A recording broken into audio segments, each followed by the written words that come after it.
Do you have a diastasis that's struggling to heal? Dealing with chronic tightness in your back? Notice more of a bread loaf appearance for your abs when you go to brace? Or even neck and shoulder tightness with limited overhead range? Well, come join me to explore one exercise to improve mobility and strength in your obliques for a more balanced brace, increase ease of breathing, and decrease tension in your body. Today we're going to explore an elevated side plank where we're doing dynamic control of eccentric lengthening and concentric shortening. So when we're going to do this setup, we're really thinking about this side bending action happening in our rib cage and spine. We're thinking about one side of the rib cage opening up while the other side compresses. So that's going to be eccentrically lengthening my right side here when I go to sit up on the right side, and then concentrically engaging to side bend me in the other direction. To make sure that our back isn't working in the picture, we're watching out for ribs that want to flare and any kind of twisting that wants to happen with our rib cage moving one direction and our hips moving in another direction. Then we're going to peel back another layer and see how we can incorporate some scapular mobility to help unstick that armpit and get even more length out of the obliques because of the connection between the serratus and the external obliques to get that full concentric engagement.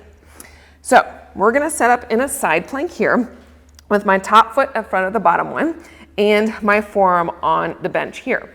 I'm starting off with my shoulder right over my elbow, and I'm really thinking about lifting up out of my right side here. So my right side is bending and my left side is opening up. I'm watching that, thinking about my belly button and the center of my chest are kind of in the same plane versus one side being rotated down more than the other. Then what we're going to do is we're going to slowly side bend towards the right, thinking about my right ribs sinking down towards the ground without letting my ribs flare, and I'm going to get some compression on the left side here. Then I'm going to push up and away and lift up with my right side abs to pull me back out. Now this can be really challenging, so we can always have another hand here to support, whether it is supporting as you go to lower down or helping with the push as you go to come back up and out of it.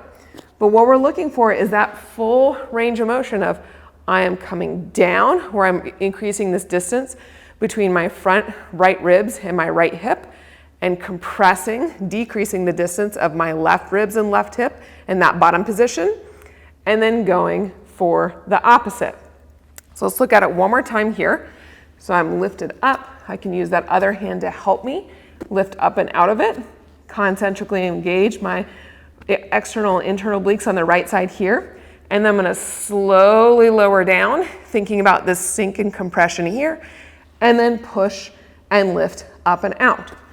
So going down, use that other hand to assist as you need to, and then press and lift out. Now, to take it a step further, we can include some mobility in that scapula. So now as I go down, I'm also going to think about my armpit lengthening and my shoulders slowly coming up towards my ear and then pushing it down and away as I go to lift up. This can be really helpful for lats that are grippy and sticky and maybe a serratus that needs a little bit more work in both ranges of motion. So we're going to lift up, and then I'm going to get that side bend, but now I'm going to sink down. So you can see how my shoulder is up towards my ears, and then I'm going to push to come up and out. Sink down, shoulder comes up, and then push to come up and out. If you find that you're feeling it in your back or that your ribs are flaring, we can add a little bit of a rotation when we go to lift out to use a little bit more rectus to help pull our hips and our ribs back and keep length in the backside of my body. So with that one, we're going to be here. We're going to sink down, and then when I come up, I'm definitely going to use my other hand. I'm going to kind of turn towards the bench here. So I'm thinking of kind of creating this hollow feeling and lifting up where it's a cross between a side plank and a front plank. And then as I go down, I'm getting back more where I'm pointed straight ahead, and then push and lift up and out. Lowering down, and then push and lift up and out. So you should really be feeling your abs working here on this right side, your armpit muscles working. We don't want your shoulder, your neck, or your back working. You might find that you're only able to go down so far that you can't lift yourself back up. So definitely use your other hand and even your legs to help you get out of there. But working on that eccentric control can really help open up our side body that can help with breathing and bracing mechanics and having better accessibility to our deep core and those TAs kicking in to help flatten our abs when we go to brace. We also want to make sure that we're getting that full concentric position up top to then be in a better place to eccentrically lengthen from. So it could be that we need to use isometrics in this concentric position up top and breathe into my side and back here, exhale and lift up a little bit more, whether it's in the moment for a few breaths and then going down, or training that position for a while before then going into more of the dynamic work. But again, don't worry if it makes you feel a little gassed when you're first going to do it. A lot of people I find haven't loaded their obliques in a dynamic range of motion like that, and our body weight can get heavy pretty quickly. So do as many reps as you can in a row with good form through the full range and feeling in those desired spots. Don't forget to do the other side, and hopefully you'll feel new things and movements in your body.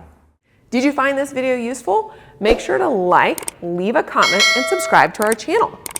You can also check out other helpful videos that I'll suggest at the end of this video related to this topic.